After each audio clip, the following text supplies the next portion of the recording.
गणेशोत्सवाच्या पार्श्वभूमीवर सर्वत्र उत्साहाचं वातावरण आहे। कारागीर मूर्तींना अंतिम रूप देतात, तर 14 सप्टेंबरपासून सुरू होणाऱ्या गणेशोत्सवासाठी गणेश मूर्तींच्या बुकिंग करता नागरिक गर्दी करतात। मंडई, दगडूशेठ रूपातील बाप्पाच्या मूर्तींना या ठिकाणी खूप मागणी आहे। तर पुण्यातल्या कारखान्यातून आढावा घेतलाय आमचे प्रतिनिधी अक्षय बडवे यांनी। मी सध्या पुण्यातल्या एका गणपती मूर्ती बनवणाऱ्या कारखान्यामध्ये आणि आता मूर्तींचं आपण जर बघितलं तर रंगकाम जे आहे त्याला शेवटचा हात देण्याचं प्रक्रिया जे आहे ते आता ठिकठिकाणी आपल्याला पाहायला मिळत आहेत। किती वर्षांपासून तुम्ही रंगवताय बनवताय? 40 वर्ष।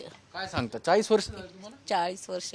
बरं। आणि समजा आपण जर बघितलं तर हे जे रॉ मटेरियल आहे याच्या किमतीत काही फरक पडलाय? खूप वाढल्यात, डबल म्हटलं तर 1.5 पट वाढल्यात त्याच्यात प्रत्येकात।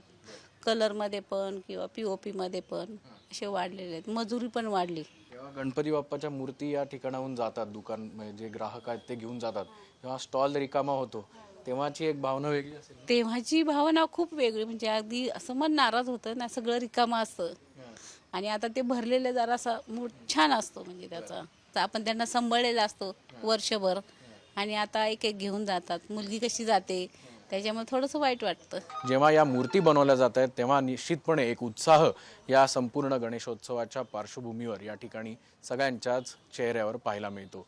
कॅमेरामन सुमित भोसलेसह अक्षय बडवे, साम टीव्ही न्यूज।